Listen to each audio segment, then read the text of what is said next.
Lovely late spring afternoon here in the hills of northwest Massachusetts. We're on Windsor Lake in the small city of North Adams. No lifeguards on duty. I've been looking for Pako actually. I don't know what happened to him. Lifeguard? Can't be a lifeguard.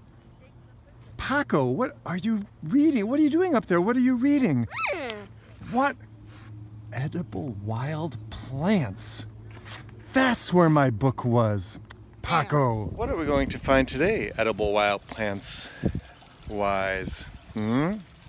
Well, we're going to the supermarket. So Pako and I are at the supermarket.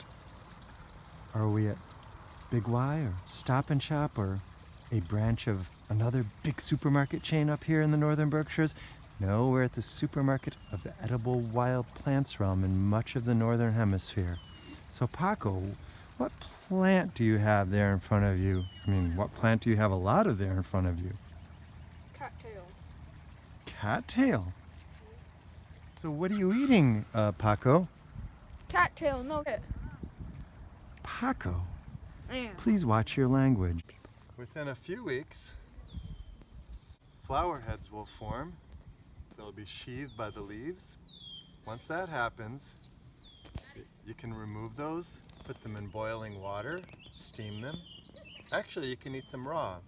It's like corn on the cob, except unlike corn on the cob, you can eat this even raw, but it's better steamed or boiled. But really, my favorite part of the plant, and just the easiest to eat, is simply the inside of the stem, the lower stem. You pull it out, boom, and then you just peel away at that.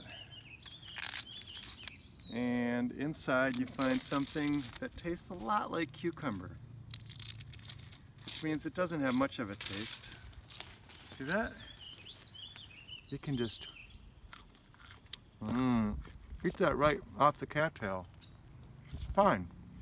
You know, it's not gonna have you writing home about how delicious it is, but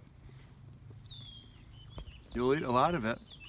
And if you're actually in a survival situation and you happen upon cattail, it could keep you alive. Remember that. You can also use the root of the cattail. Once the flowers start forming a yellow pollen, you can mix it with flour, wheat flour for example, to make a bread.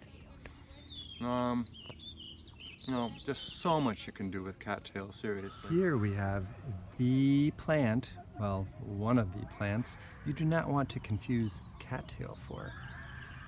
Wild iris.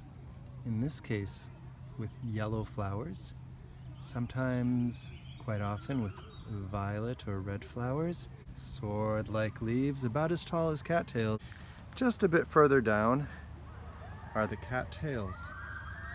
The round stems at the bottom, quite different. But if you try a cattail stem and you try a wild iris stem or a cattail root and then a wild iris root, well, the difference is that the wild iris root will burn your throat for days and maybe even send you to the hospital.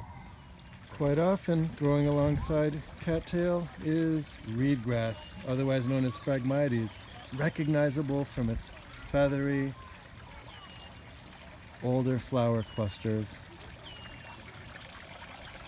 And here we have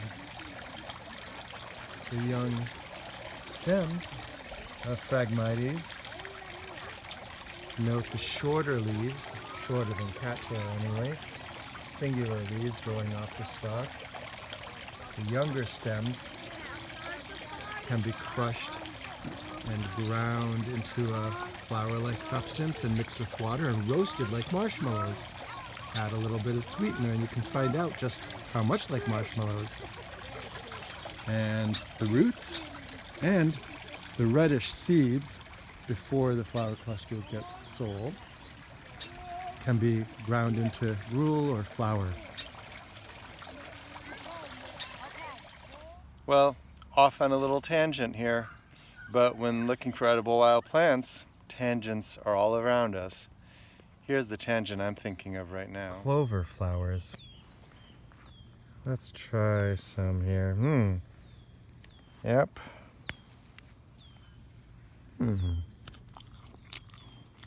Not bad. Dad, can I have my book back? What? Can I have my book back? Can you have your book back? All right, here you go, Pako. Here's your book. I guess it's cleared up meanwhile. You've been swimming, huh? You have a mask on. Well, for future reference, for anyone watching this in 2025, there was a pandemic going on while we made this video. So he has his shirt off, he went swimming, but he got his mask on. Hey, Akos!